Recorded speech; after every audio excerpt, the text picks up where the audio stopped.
Let's continue our journey of integration and differentiation.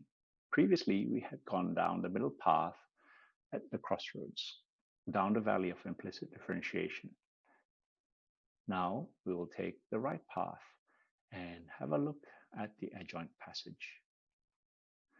This lecture is about the method of adjoints. Remember that when we have automatic differentiation, we have an adjoint pair.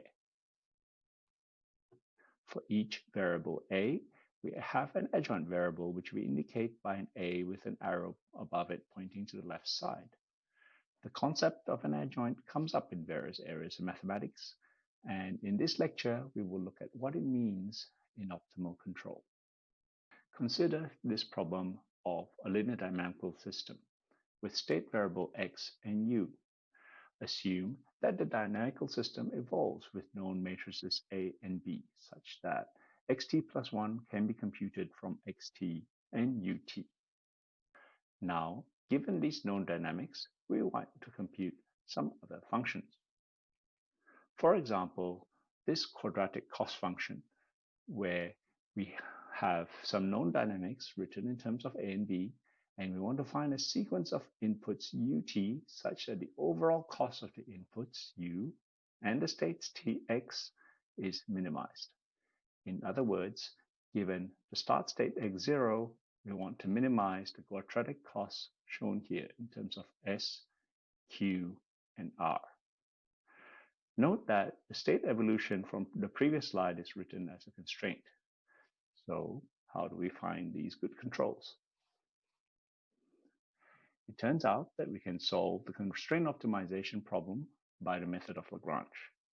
The method of Lagrange is as follows. First, you form the Lagrangian. Then you solve for stationary conditions. How do you form the Lagrangian? Well, you take the objective function, copy it down, and you add to it the constraints. The key point here is you add the constraints by multiplying with the non-negative weight lambda. Lambda here is called the Lagrange multiplier. If you compare the Lagrangian with the constraint optimization problem from the previous slide, you will see that we're actually just copying the objective and the constraints, where the constraints are multiplied by lambda. Now, the next step in the method of Lagrange is to solve for stationarity conditions with respect to x. We solve for stationarity by taking the gradient with respect to x and setting that to 0. After some tedious calculation, you end up with an expression that's purely in terms of lambda. Essentially, things cancel out and you get an update equation for lambda. Note, this equation of lambda t minus 1 in terms of lambda t is called the Adjoint equation, and it actually goes backwards. The dynamics are called adjoint dynamics and flows right to left backwards in time. The initial conditions for the adjoint dynamics is obtained by setting the value of lambda n to the transform value of lambda at the terminal state n plus 1.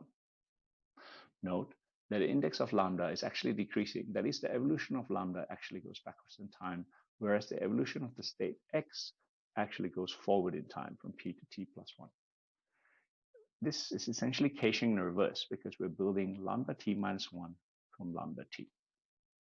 In dynamical systems, Lagrange multipliers are called costates or adjoint variables. If you have done the method of Lagrange in the previous slide to completion, you would have obtained a dual optimization problem.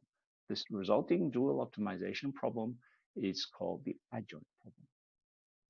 As an aside, the word costate actually is an idea from category theory, where the prefix co is actually used to denote the dual of some category. That is, the costate is actually the dual of a state.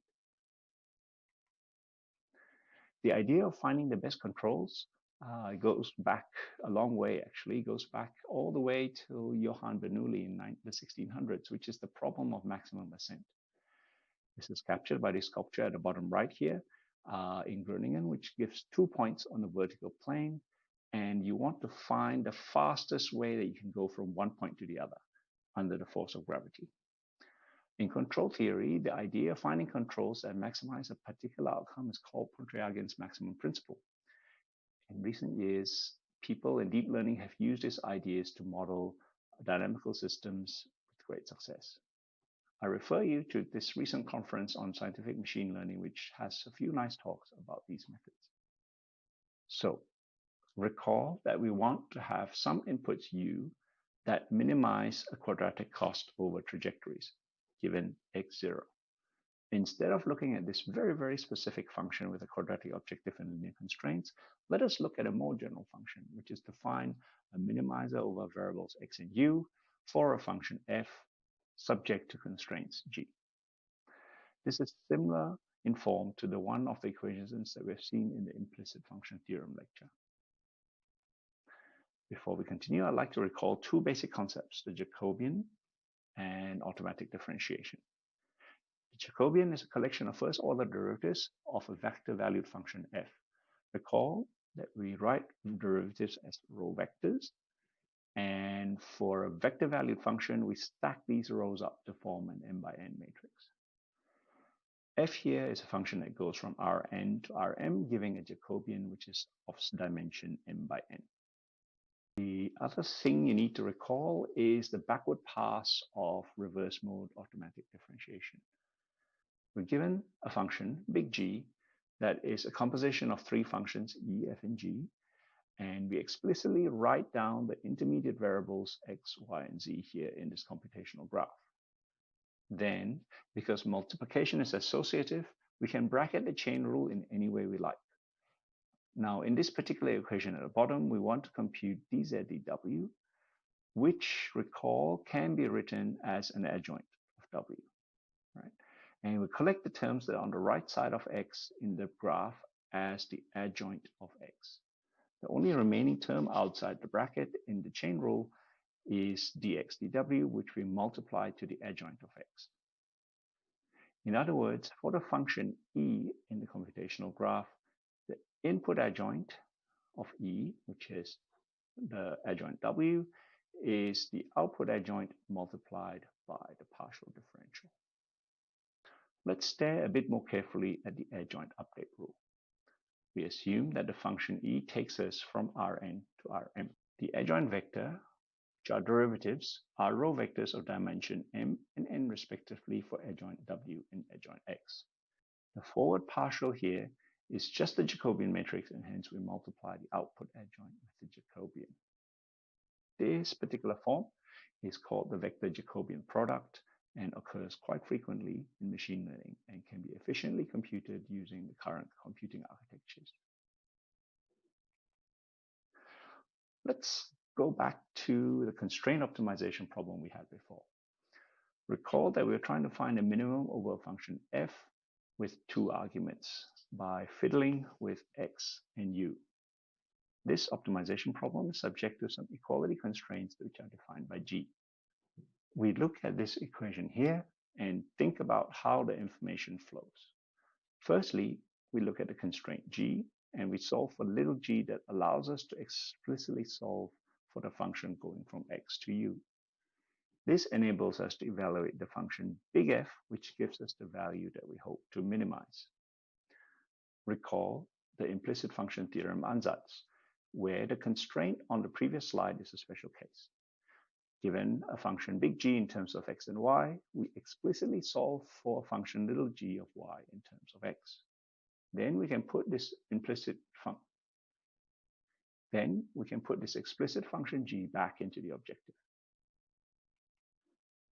So we differentiate the constraint g with respect to x using the chain rule.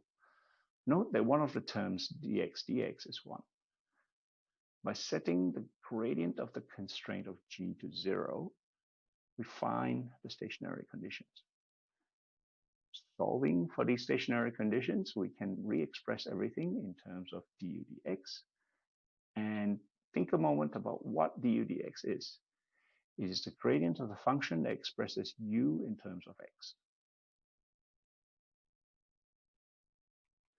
Now let's turn our attention to the objective, where we take the gradient again using the chain rule. We substitute the expression for du dx from the previous slide to obtain the equation at the bottom of this slide. What I've done here is I've colored the terms, and the first term, the orange term, df du, is a vector, it's a row vector, And the blue term, dg du inverse, is the Jacobian. So we have the vector Jacobian product, which we mentioned earlier.